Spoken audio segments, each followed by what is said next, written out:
যাদের নামাজ পড়ার সময় দুনিয়াবি চিন্তা মনে আসে বা নামাজে অমনোযোগী তৈরি হয়, তারা ভিডিওটি শেষ পর্যন্ত দেখার অনুরোধ রইল। হযরত আলী রাদিয়াল্লাহু তাআলা আনহুর কাছে একজন ব্যক্তি এসেছে। তখন লোকটা বলল, হুজুর, আমার নামাজে মন বসে না। নামাজে দাঁড়ালে আমার দুনিয়াবি নানা চিন্তা আসে। হুজুর, আমার এই নামাজ কি আল্লাহ তাআলা কবুল করবেন? তখন হযরত আলী রাদিয়াল্লাহু তাআলা আনহা বলেছেন, না, তোমার নামাজ কবুল হবে না। তখন লোকটা মনে অনেক কষ্ট নিয়ে চলে যাচ্ছেন। এমন সময় রাসূল সাল্লাল্লাহু আলাইহি ওয়াসাল্লাম এসে হযরত আলী রাদিয়াল্লাহু তাআলা আনহুকে জিজ্ঞাসা করলেন, ইয়া আলী, আপনার কাছে লোকটা কেন এসেছিল?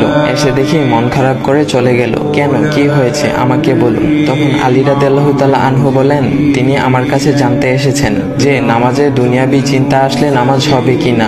আমি বলেছি, না, তোমার নামাজ কবুল হবে না। রাসূল সাল্লাল্লাহু আলাইহি ওয়াসাল্লাম তখন বলেন, ইয়া আলী, আপনাকে আমি একটা চাদর উপহার দিতে চাই, তবে একটা শর্ত আছে।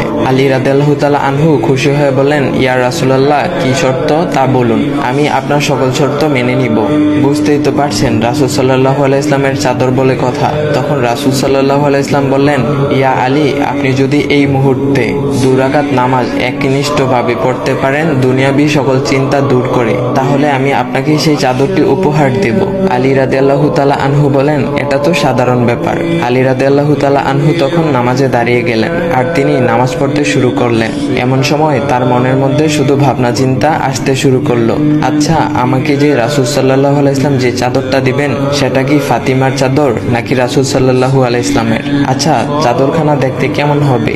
এই বিভিন্ন বিষয় নিয়ে ভাবতে লাগলেন। তিনি ভুলেই গেছেন যে দুনিয়াবি চিন্তা নামাজে আনতে রাসূল সাল্লাল্লাহু আলাইহি ওয়াসাল্লাম নিষেধ করেছেন। এর মধ্যে আলী রাদিয়াল্লাহু তাআলা আনহুর নামাজ পড়া শেষ। আলী রাদিয়াল্লাহু তাআলা নামাজ শেষ করে রাসূল সাল্লাল্লাহু আলাইহি ওয়াসাল্লামকে বলতেছেন, ইয়া রাসূলুল্লাহ, আমি আপনার শর্ত মেনেছি, এখন আমাকে চাদরখানা উপহার দেন। রাসূল সাল্লাল্লাহু আলাইহি ওয়াসাল্লাম বলেন, ইয়া আলী, আপনি কি একনিষ্ঠভাবে দুনিয়াবি চিন্তা মুক্ত ছাড়া 2 রাকাত নামাজ পড়েছেন? তখন আলী রাদিয়াল্লাহু তাআলা আনহা মুচকি হেসে বললেন, না ইয়া রাসূলুল্লাহ, আমি আপনার চাদর নিয়ে অনেক কিছুই ভেবেছি।